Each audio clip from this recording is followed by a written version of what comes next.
Nowadays, not a lot of brawlers in the game seem to require high IQ to play, especially if they're high up in the meta. But one brawler proves that correlation wrong. Who is he?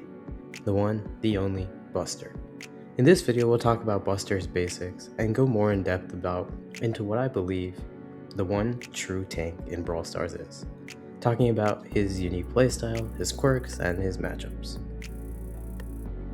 Let's start out with the basics. Buster is of course tanky at 10,000 health and also has a fast movement speed. His main attack sees him shoot a cone-shaped attack that deals 1360 damage at a minimum range and 2760 at a max range. It has a range of 5.33 tiles and he has a normal movement reload speed of 1.8 seconds. He also has a trait in which he gets his super by staying close to teammates, within a 2.83 tile radius around him. Now his super. Buster's super sees him project a shield in front of him, blocking and reflecting all enemy projectiles for 3 seconds, with each reflect hit dealing 1600 damage. Once Buster uses his super, the super direction cannot be changed. The super can be stopped if Buster attacks or is hit with a crowd control ability. With the basics out of the way, let's get to talking more about Buster. We'll start off by addressing his classification and more specifically his role as quite possibly the only true tank in the game.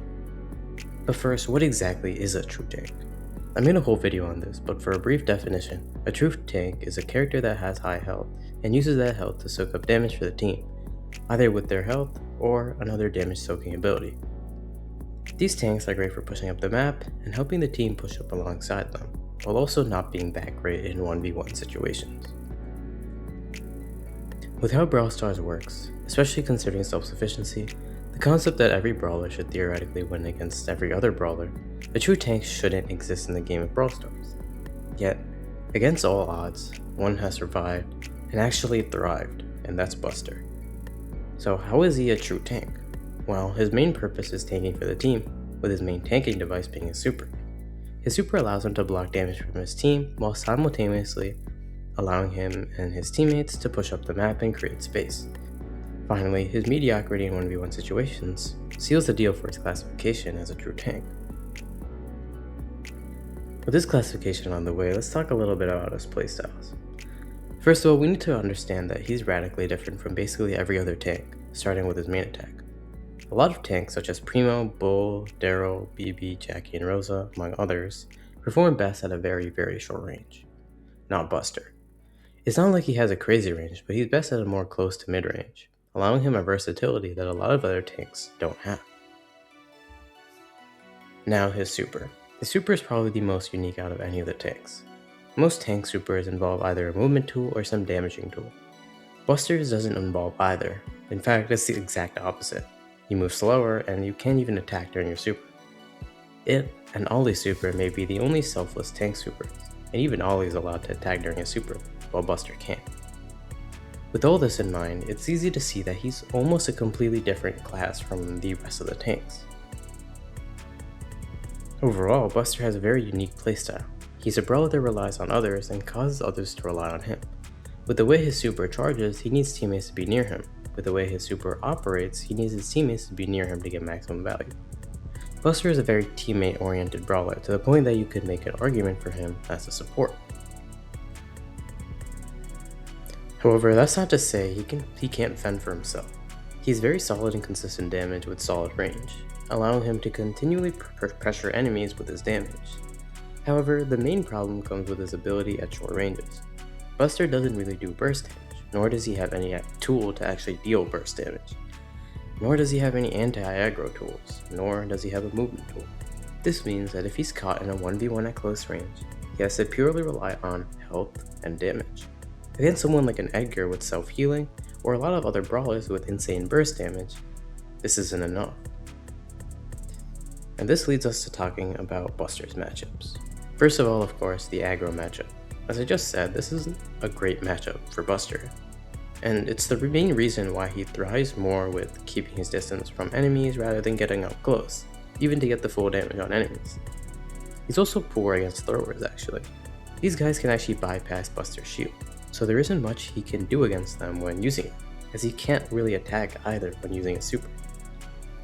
Furthermore, his movement speed isn't good enough to reliably dodge their attacks, so it's overall just not a good matchup for him at all. He does have his good matchups though, and it's basically against anyone with a projectile, even those who outrange him. He can get his super without engaging with the enemy, and simply uses super to push up while potentially dealing damage at the same time as well, allowing him to get a much more manageable distance from the enemy where he can start cooking up. Finally, let's talk about how to use his super because it's pretty easy to misuse. First of all, you should always be aware of your surroundings. When in your super, you're unable to attack, so if you're in actual danger, such as a brawler crossing over the shield boundary, or attacking from a blind spot, simply just attack and stop your super to deal with the threat. Also, it's important to keep in mind that your shield will always be facing a singular direction, and it can't be moved, so make sure it's in a direction that will gain the most value for you when you use your super. Now let's talk about his unlockables, starting off with his gadgets. Buster's first gadget is Utility Belt, which sees Buster heal himself and all nearby allies for 900 health for each ally in the supercharge area. This is a pretty mid gadget, as yes, it does give a bit of healing, but it's simply not enough, especially considering you can only get big value out of it with the whole team huddled around you. Buster's second gadget is Slow-Mo Replay, which sees Buster's next main attack pull enemies towards him. This is a really useful gadget, especially in combo with the super, being able to impose a crowd control effect on an enemy or simply just pull an enemy closer to get killed, overall giving him a threatening ability the rest of his kit lacks. Now his star powers. Buster's first star power is Lens Flare, which sees him deal 15% more damage for each teammate in a supercharged area. Like the gadget, in theory this is good, but in practice, it's just mostly unfeasible in most situations and doesn't get a lot of value. Buster's second star power is Kevlar Vest, which sees him take 10% less damage during super, while also being immune to crowd control. This is a really solid star power, as the crowd control immunity is really essential, especially in certain matchups like regular tank counters such as Gale or Surge, or his own aggro counters like Daryl and Primo, basically allowing him to stay the brick wall that he should be. Finally, his Hypercharge. Buster's Hypercharge sees his shield now be 360 degrees, as well as the reflected projectiles now dealing more damage. It's not a bad Hypercharge, allowing Buster to have no more blind spots when using his super, but the main problem of Brawler still being able to penetrate Buster's defense is still there, and this doesn't exactly fix the problem, so it isn't anything too crazy. Overall, Buster is honestly one of the coolest brawlers in the game. He's a brawler that's whole purpose is basically protecting the team and playing unselfishly, something we don't see enough of in the game. And he's been rewarded for this, with a pretty big lack of nerfs, being pretty consistent in the meta for his whole career, being constantly underrated by the general public, while still being a threat in the right hands. Somewhat similar to the brawler I covered in the last PowerPoint. As always, if you liked the video, make sure to like and subscribe to help support the channel. If you want to support the content even further, become a member for some special perks like helping out on videos or choosing PowerPoint brawlers. And finally, watch this video. Check out this playlist, join the Discord server, or check out my music channel if you like the music in the video.